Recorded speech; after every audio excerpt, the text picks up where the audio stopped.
Sa simula ng pelikula, ipinapakita ang bangkay ng isang tao sa gitna ng gubat.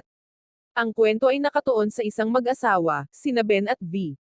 Pareho silang papunta sa kanilang bahay bakasyunan malapit sa dagat at nagpasya silang huminto sa isang convenience store. Habang naghahanap si V ng malamig na inumin, may isang empleyado na patuloy na tumitingin sa kanya mula sa likuran, at si Ben, na nakita iyon, mukhang naiinis pero hindi nagpakita ng anumang galit.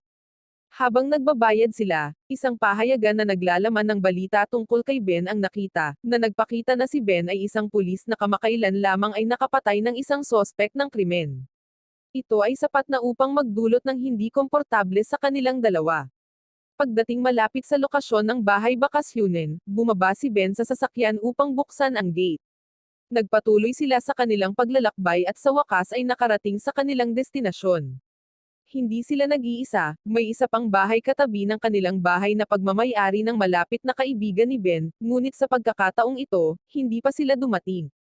Nagulat sina Ben at V nang makakita ng isang binata sa bahay ng kanilang kaibigan, na nagpakilalang si Alex, isang malapit na kamag-anak ng kanilang kaibigan na sinabing nakakuha ng pahintulot na manatili ng isang linggo sa lugar na ito. Si Ben, bilang isang pulis, ay nakaramdam na may kakaiba sa lalaking ito, kabaligtaran ni V, na hindi man lang nagduda sa lalaki. Sa madaling salita, noong gabing iyon habang kumakain sina Ben at V, patuloy na pinag-uusapan ni Ben si Alex na maaaring isang masamang tao na nagpapanggap na kamag-anak ng kanyang matalik na kaibigan. Pero sinubukan ni V na pakalmayin siya at sinabi na huwag munang magduda at patunayan na lang ito kapag dumating na ang kanilang mga kaibigan mamaya. Pagkatapos ng hapunan, sumayaw sina Ben at V sa musika habang nakita si Alex na inaayos ang kandado ng pinto, na maaaring sira o sinadyang sinira. Kinabukasan, unang nagising si Ben at nagpasya na mag-jogging kasama ang kanyang alagang aso, habang si V, na nagising kaagad pagkatapos, ay piniling lumangoy sa karagatan at mag-enjoy sa magandang tanawin. Pagkatapos maligo, nakita ni V si Alex sa dalampasigan. Nag-usap sila sandali hanggang dumating si Ben na may pagdududa na ekspresyon sa kanyang mukha, na nagpatakot kay Alex at agad na umalis na nag-iwan kay V na naiinis sa ugali ng kanyang asawa, na laging may pagdududa tungkol kay Alex. Nagpasya si V na maligo muli, ngunit sa pagkakataong ito ay hindi siya nag-iisa, si Alex ay nakaupo sa buhangin at ginagawa ang kanyang libangan, na pagguhit. Pagkatapos maligo, lumapit si V at tinanong kung ano ang ginagawa ni Alex. Nang makita niyang marunong siyang mag-drawing, hiniling niya na iguhit ang kanyang katawan. Pagkatapos, iginuhit siya ni Alex sa isang piraso ng papel. Sa kabilang banda, hindi komportable si Ben sa presensya ni Alex sa lugar na ito. Upang patunayan ang kanyang hinala, nagpasya siyang pumasok sa bahay ng kanyang kaibigan, kung saan aksidente niyang natagpuan ang pinto na tila sinadyang sinira at kakabukas lang. Hindi lang iyon, binuksan niya ang bag ni Alex sa itaas na kwarto. Sa loob, aksidente niyang natagpuan ang isang kamera na naglalaman ng mga litrato ng kanyang pinakamatalik na kaibigan, kabilang ang isang litrato na nagpapakita ng asawa ng kanyang kaibigan na nagsiselfie kasama ang isang lalaki. Nang bumalik sina Alex at V, nagmadali si Ben palabas ng bahay ng kanyang matalik na kaibigan. Agad niyang inimbitahan si V na makipag-usap ng pribado upang sabihin sa kanya ang tungkol sa kamera na natagpuan niya sa bag ni Alex. Sigurado siya na ang kamera ay pag-aari ng kanyang matalik na kaibigan at sa hindi malaman na dahilan ay nasa bag ni Alex ito. Lalo siyang naging mapaghinala na may mali kay Alex. Sinabi niya sa kanyang asawa na umalis sandali para maghanap ng signal. Samantala, nakita si Alex na tinitingnan ang larawan ni V at pinasaya ang kanyang sarili. Pagkatapos, dumating si Ben sa harap ng gate at nakahanap ng signal. Agad niyang tinawagan ang kanyang kaibigan para tanungin kung kailan siya darating, ngunit sa hindi inaasahang pagkakataon, hindi aktibo ang numero, kaya nagpadala si Ben ng voice message. Nang bumalik si Ben, labis ang kanyang pagkabigla nang makita niyang umiiyak si V sa kanilang patay na aso na may sugat sa leeg. Si Ben, na may pagdududa mula pa sa simula, agad na lumapit kay Alex at inakusahan siya na siya ang may kagagawan. Sa kabutihang palad, nagawa ni V na pigilan ang laban. Tinanong ni Ben si Alex kung bakit nasira ang pinto ng bahay. Ipinaliwanag ni Alex na lumabas siya at naiwan ang susi sa loob, kaya automatikong na-lock ang pinto, at kinailangan niyang sirain ang pinto. Nang tinanong ni Ben kung bakit nandoon ang camera ng kanyang matalik na kaibigan sa kanyang bag, agad na nagalit si Alex nang malaman na palihim na pumasok si Ben sa kanyang bahay at sinuri ang kanyang mga gamit nang walang pahintulot. Agad na inilabas siya ni V para hindi na magkaroon ng gulo. Sina Ben at V ay agad na inilibing ang kanilang aso. Inisip ni Ben na ang kanyang pinakamatalik na kaibigan at ang kanyang asawa ang unang dumating dito, pero pinatay sila ni Alex. Iniisip pa rin ni V na hindi masamang tao si Alex.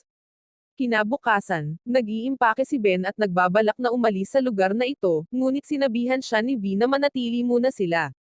Si Ben, na ayaw makipagtalo, ay sa wakas ay sumunod sa mga kagustuhan ng kanyang asawa. Sa halip na mag-enjoy kasama ang kanyang asawa, tila mas interesado siya kay Alex sa beach at umupo pa sa tabi nito upang humingi ng tawad para sa mayabang na pag-uugali ng kanyang asawa.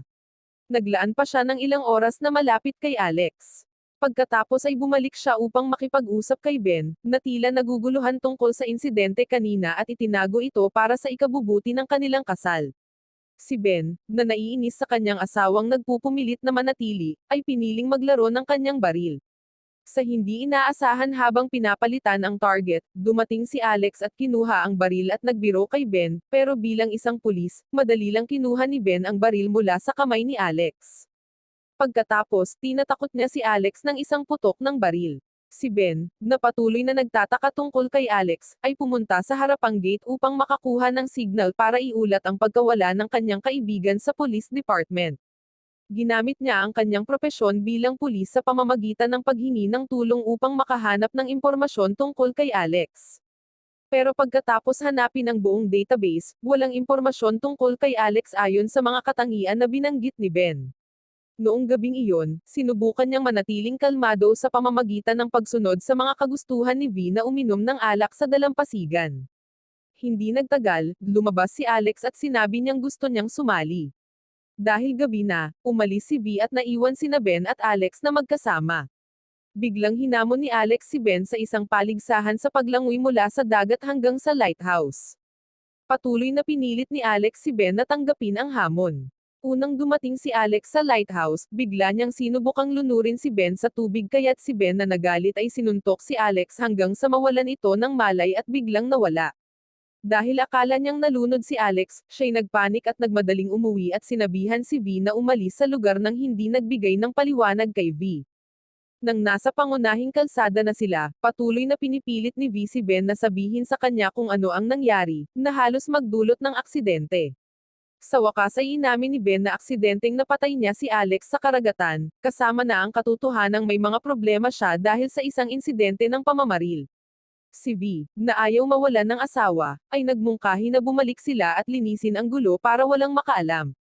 Nang dumating sila sa lugar, mabilis na pumasok sina Ben at V sa bahay ni Alex, ngunit nagulat silang dalawa nang makita nilang dumating na sina Kate at Patrick, mga kaibigan ni Ben. Humingi sila ng tawad dahil nahuli sila sa pagdating dahil may hindi pa natatapos na trabaho si Patrick, at labis silang natuwa na muli silang nagkikita ngayong tag-init. Nang tinanong ni Kate at Patrick kung nakilala na nila si Alex, sinabi ni V na kakadating lang nila at hindi nila alam kung sino si Alex. Nabigla sila nang malaman nilang si Alex nga ay kamag-anak ni Kate at Patrick. Sinabi ni Patrick sa kanila ang tungkol sa kanyang kamera, na hiniram ni Alex sa loob ng isang buwan, na higit pang pinabulaanan ang mga paratang laban kay Alex, na pinaghihinalaan ni Ben na sangkot sa mga kriminal na gawain. Bigla, dumating ang isang pulis matapos makatanggap ng ulat tungkol sa isang puting kotse na muntik nang magdulot ng aksidente. Inamin ni Ben na inaantok siya habang nagmamaneho pero tiniyak na walang seryosong nangyari. Pagkatapos umalis ng opisyal, nagpanik si V nang makita niya ang larawan na iginuhit ni Alex sa kanya na nakadikit sa refrigerator. Agad niyang sinabi kay Ben ang tungkol dito at nagplano na maghanap ng tamang oras para kunin ang drawing. Hindi lang iyon, may sarili ring problema si Ben tungkol sa voice message na ipinadala niya kay Patrick dahil inamin ni V sa kanila kanina na pareho silang dumating doon, na nagdulot ng magkasalungat na pahayag na tiyak na magdudulot ng pagdududa kina Patrick at Kate. Kailangang samantalahin ni Ben ang pagkakataon na kunin ang telepono ni Patrick at burahin ang voice message. Hindi sila makatulog ng maayos sa bahay, kaya't pinili ni Ben na matulog sa buhangin sa dalampasigan.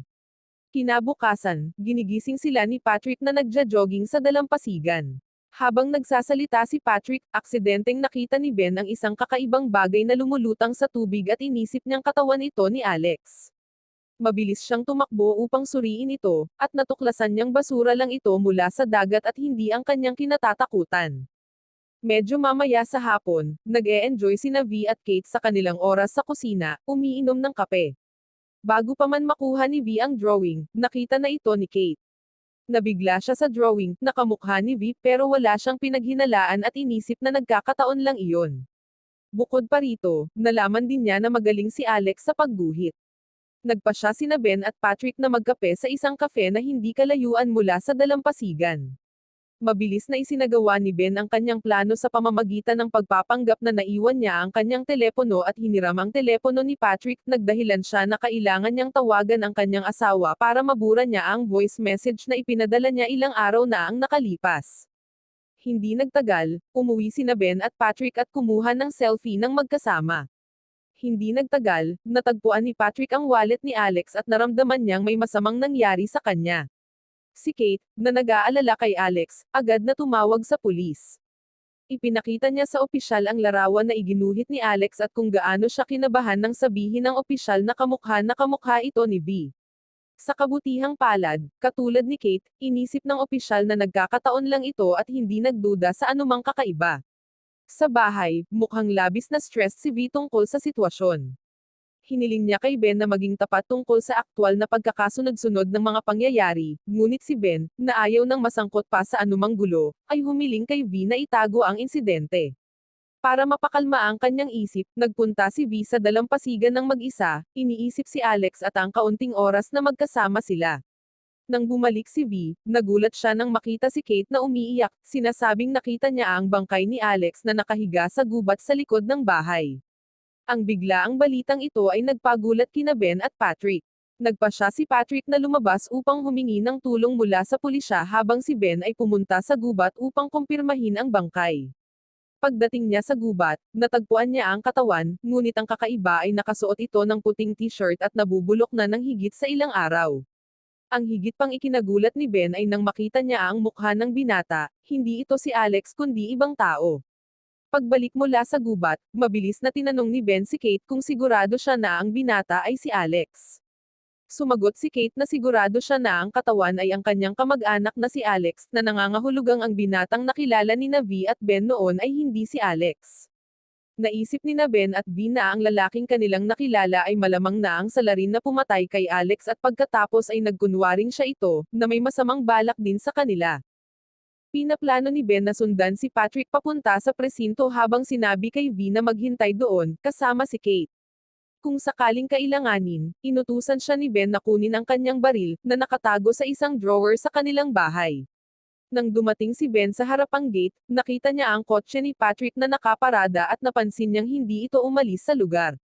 Pagkatapos suriin, natagpuan niya na si Patrick ay namatay dahil sa tama ng bala sa ulo. Samantala, ayon sa utos ni Ben, pumunta si V sa bahay upang kunin ang baril. Gayunpaman, nakita niyang walang laman ang drawer, nawala ang baril, at may masamang kutob siya tungkol dito. Bigla, lumitaw ang peking Alex, na sa kalaunan ay nalaman na buhay pa. Inamin niya na tumakas siya kaagad pagkatapos siyang suntukin ni Ben habang lumalangoy. Pagkatapos, inimbitahan niya si V na aalis sila sa lugar na ito ng magkasama. Bigla, dumating si Kate mula sa likuran, at binaril siya ng peking Alex. Pagkatapos ay inatake siya ni Ben mula sa likuran at nakuha ang kanyang baril, iniisip na wala ng lakas ng loob si Ben na magpapaputok dahil may trauma pa rin siya mula sa nakaraang insidente ng pamamaril. Gumawa ng kritikal na pagkakamali ang lalaki nang patuloy niyang hinahamon si Ben na iputok ang baril. Sa isang sandali ng determinasyon, pinatay ni Ben ang lalaki. Ang insidenteng iyon ay nagbuwis ng buhay ni Kate at Patrick. Si Ben ay nakulong dahil sa pagpatay sa peking Alex, habang si V lamang ang nakaligtas hanggang sa susunod na tag-init. Nagsulat siya ng isang libro tungkol sa insidente at ginugol ang tag-init ng mag-isa. Wow naman! Doon nagtatapos ang pelikula mga idolo, salamat sa inyong panonood.